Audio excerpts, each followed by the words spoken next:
그들의 말을 하몰과 그의 아들 세겜이 좋게 여기므로 이 소년이 그 일 행하기를 지체하지 아니하였으니 그가 야곱의 딸을 사랑함이며 그는 그의 아버지 집에서 가장 존귀하였더라.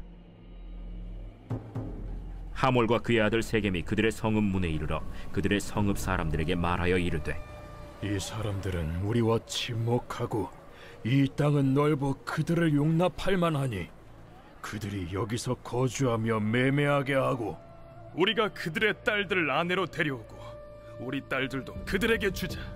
그러나 우리 중에 모든 남자가 그들이 할례를 받음같이 할례를 받아야 그 사람들이 우리와 함께 거주하여 한 민족 되기를 허락할 것이라. 그러면 그들의 가축과 재산과 그들의 모든 짐승이 우리의 소유가 되지 않겠느냐. 다만 그들의 말대로 하자. 그러면 그들이 우리와 함께 거주하리라. 성문으로 출입하는 모든 자가 하몰과 그의 아들 세겜의 말을 듣고 성문으로 출입하는 그 모든 남자가 할례를 받으니라. 제3일에 아직 그들이 아파할 때에 야곱의 두 아들 디나의 오라버니 시므온과 레위가 각기 칼을 가지고 가서 몰래 그 성읍을 기습하여 그 모든 남자를 죽이고 칼로 하몰과 그의 아들 세겜을 죽이고 디나를 세겜의 집에서 데려오고 야곱의 여러 아들이 그 시체 있는 성읍으로 가서 노략하였으니 이는 그들이 그들의 누이를 더럽힌 까닭이라. 그들이 양과 소와 나귀와 그 성읍에 있는 것과 들에 있는 것과 그들의 모든 재물을 빼앗으며 그들의 자녀와 그들의 아내들을 사로잡고 집 속의 물건을 다 노략한지라. 야곱이 시므온과 레위에게 이르되, 너희가 내게 화를 끼쳐 나로 하여금 이 땅의 주민 곧 가나안 족속과 브리스 족속에게 악취를 내게 하였도다. 나는 수가 적은즉 그들이 모여 나를 치고 나를 죽이리니 그러면 나와 내 집이 멸망하리라. 그가 우리 누이를 창녀같이 대우함이 옳으니까. 야곱은 천사와 씨름을 하면서 하나님을 경험합니다. 하나님께서 이름을 야곱에서 이스라엘로 바꾸어 주시기도 하셨죠. 이름은 그 사람의 정체성을 나타내는 것인데요. 하나님은 야곱을 사기꾼, 욕심쟁이가 아니라 하나님의 사람으로 인정해 주신 것입니다. 우리도 본래 하나님과 원수된 자였고 뼛속까지 죄인이지만 하나님은 하나님의 자녀로 또 의인으로 인정해 주시지 않았습니까? 그런데 우리가 이렇게 신분이 바뀌었다고 상태까지 바뀌었을까요? 죄인에서 의인으로 신분이 바뀌었다고 우리가 더 이상 죄를 짓지 않고 있다고 할 수 있을까요? 그렇지 않습니다.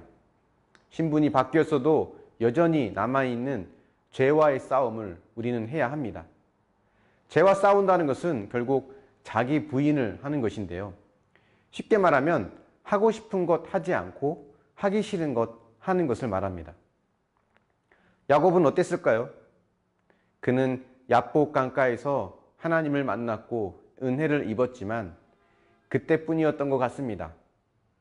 하나님과 맺은 약속을 기억하고 베델로 갔어야 하는데 다음에 하면서 미루고 세겜으로 간 거죠.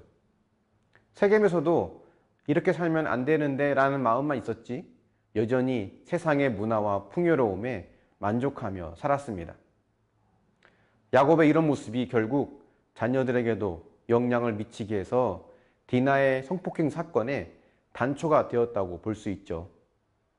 야곱이 만일 신앙으로 바로 섰다면 자녀들도 야곱을 본받아서 하나님을 더욱더 의지하고 살았을 텐데 세상의 마음을 빼앗기다가 세겜 족속에게 모욕과 상처를 받은 것이라고 볼 수 있는 것입니다. 이후도 야곱의 태도 역시 문제가 되었습니다. 디나의 성폭행 사건에서 그는 리더십을 발휘하며 신앙 안에서 이 문제를 해결해 나가야 했지만 그는 침묵했죠. 안정적인 지금의 삶을 흔들고 싶지 않았던 겁니다. 성폭행 사건이 벌어진 후에도 회개하거나 신앙으로 행동하지 않으니까 이번엔 더 큰 사건이 옵니다. 지금 회개하지 않으면 점점 상황은 악화되어서 더 큰 사건을 초래할 뿐이라는 것을 오늘 본문이 우리에게 보여주고 있는 것입니다. 결국 레위와 시므온이 자신의 여동생을 욕보인 것에 대한 보복으로 살인을 계획합니다.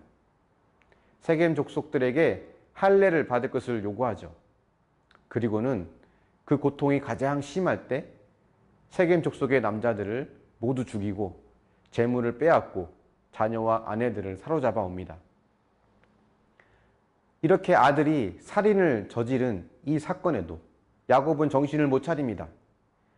야곱은 너희들 때문에 주변에서 우리를 주목하고 우리를 공격하여 우리가 죽을 수 있다라고 오히려 아들들을 야단칩니다. 이것은 살인을 행한 것에 대한 책망이 아니라 괜히 시끄럽게 해서 기껏 자리 잡고 살고 있는 이 터전을 잃어버릴 수 있다는 것을 이야기하는 겁니다.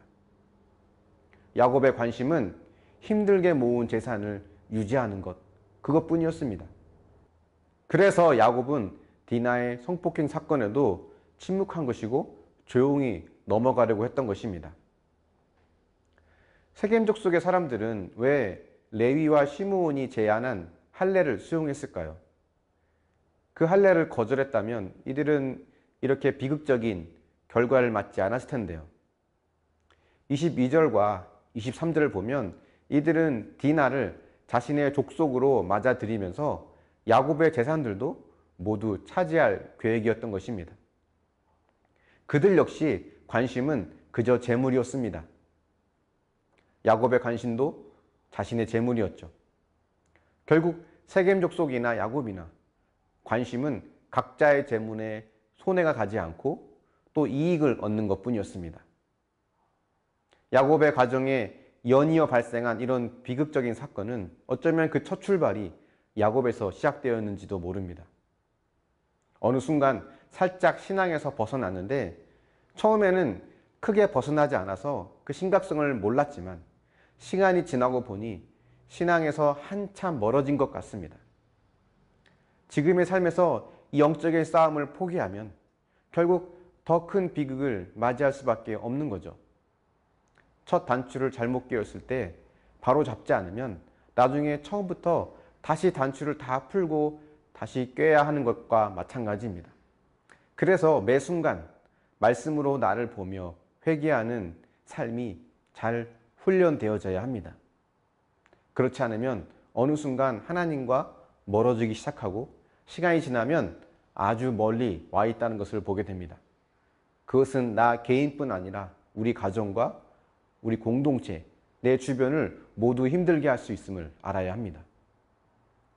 지금의 사건은 이미 오래전부터 경고나 전조 현상으로 있었을 것입니다. 다만 깨어있지 못해서 발견하지 못했을 뿐입니다. 저와 여러분이 말씀과 기도에 깨어있어서 작은 것에서부터 믿음의 선한 싸움을 싸워 나갈 수 있는 하나님의 사람들이 되기를 축원합니다. 묵상해 보십시오.